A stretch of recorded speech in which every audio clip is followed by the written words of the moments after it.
Hello, welcome to Fighting Femmes, Fiends, and Fanatics. This is Todd Statman. I'm the author of the blog Die Danger, Die, Die, Kill, aka 40K. I'm also a writer for Teleport City. Today we're going to be talking about an Indian film by one of my favorite insane directors, that director being K.S.R. Das, the film being Rani Aur Jaani. Now, many people think that the term Bollywood is a catch-all phrase for the whole of Indian cinema, but as is so often the case, those people are ignorant. The truth is that Bollywood actually refers only to the commercial Hindi language film industry of Mumbai, while the larger country contains numerous regional film industries producing films in a range of dialects, one of those being the Telugu language film industry of southern India.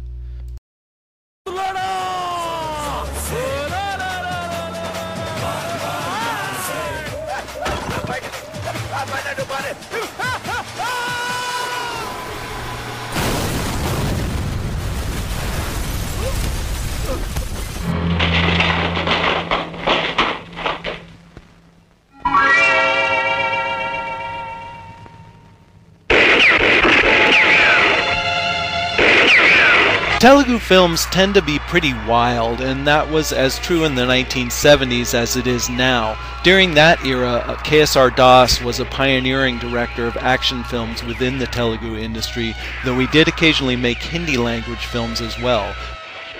Rani Aur Jaani is one of those Hindi films, and with it Das brought his uniquely cartoonish sensibility to Bollywood. Rani Aur Jaani's story is actually one that is very common to Hindi cinema, that being the tale of two siblings separated in childhood who later come to face each other from opposite sides of the law. This was the plot of literally dozens of successful Bollywood films made during the 70s, but Rani Aur Jaani mixes it up by being, as far as I know, the only film of its kind that presents those siblings as being female rather than male.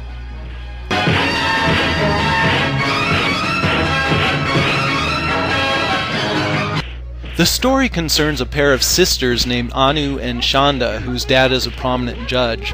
Now, for some reason, the dad encourages them to beat the crap out of each other all the time. I'm not sure why that is. The film did not have English subtitles, but I'm guessing it had something to do with the fact that he wanted boys. Anyway, one day the fearsome bandit Bhavani Singh, played by Narendra Nath, breaks into their home and, I guess angry at the judge for judging him, murders him in his bed. The bandit then tries to kidnap the girls, but only manages to make off with Shanda.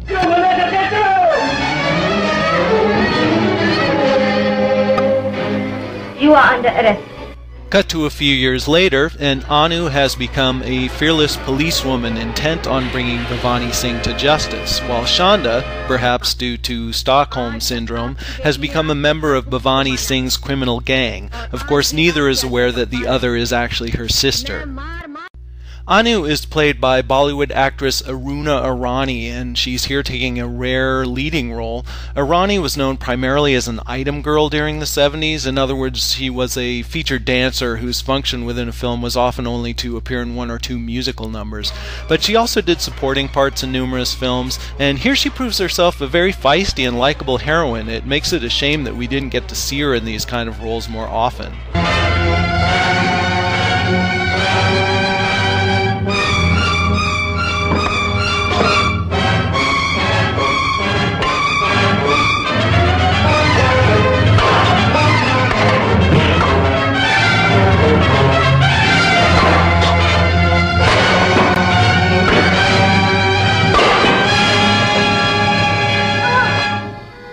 And as Shanda, we have the inimitable Jyoti Lakshmi, a transplant from director Das's Telugu films. Like Irani, she worked a lot as an item girl, but also played a lot of go-for-broke action heroine roles in Telugu films like Pistol Wally.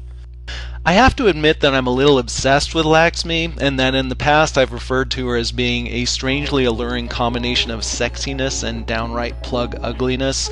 But to be fair, when it comes to her being ugly, I'm not so sure if it's Laxmi's face as much as what she does with it. There's a lot of gruesome mugging that goes on with her.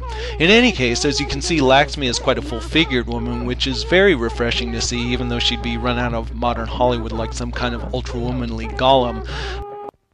Bollywood action films from the 70s are such that it's not uncommon for even the family pet to throw themselves into the fray, and Rani Aur Jaani offers a pretty stirring example of this. This takes place in a scene where Anu gets involved in a dust-up with one of the bad guy's henchmen, played by an actor named Shetty, who basically played this type of role in dozens of Bollywood films throughout the 70s. Anyway, Anu has a faithful dog companion named Peter, and just when it seems like Shetty is about to get the drop on Anu, Peter finds Anu's discarded revolver and fucking shoots him.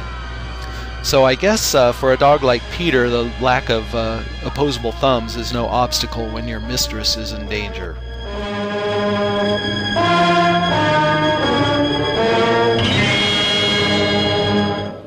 Now, this being an Indian film, we of course have musical numbers, and the best of these is one in which policewoman Anu rendezvous with her lover, who is also a police officer, and the two of them proceed to cheerfully punch out a gang of bad guys while all the while speaking their hearts in song.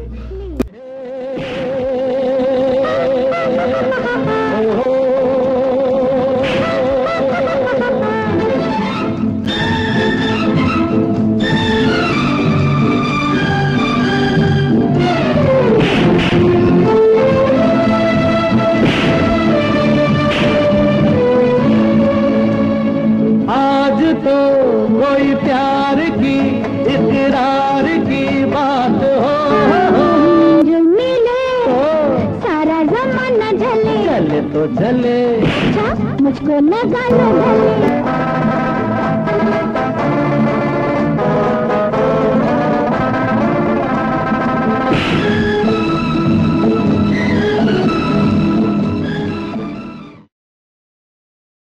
KSR Das had a number of distinctive directorial quirks. One of these was forced perspective shots that made his actresses appear as if they were towering over their male co-stars.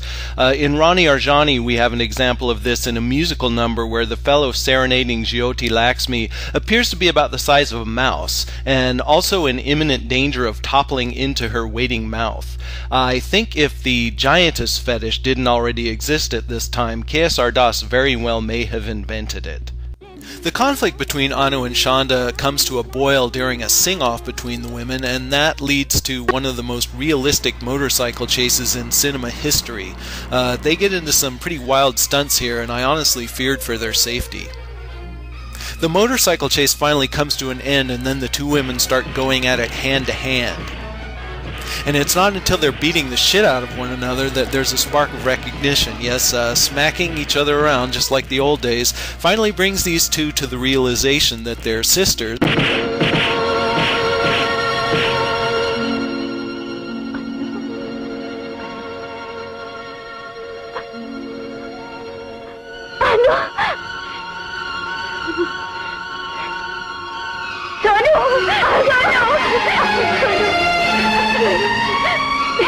And after a brief pause for a tearful reunion, the two are now united in their cause and go off to put the smackdown on Bhavani Singh.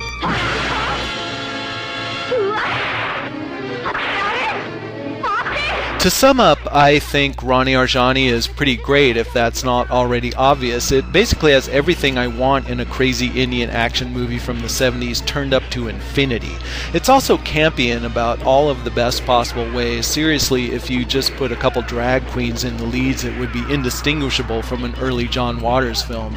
It really has the makings of a cult classic, and were it available in a nice DVD edition with some subtitles, I think that would be the case, but for now I guess it's just going to have to be our little secret.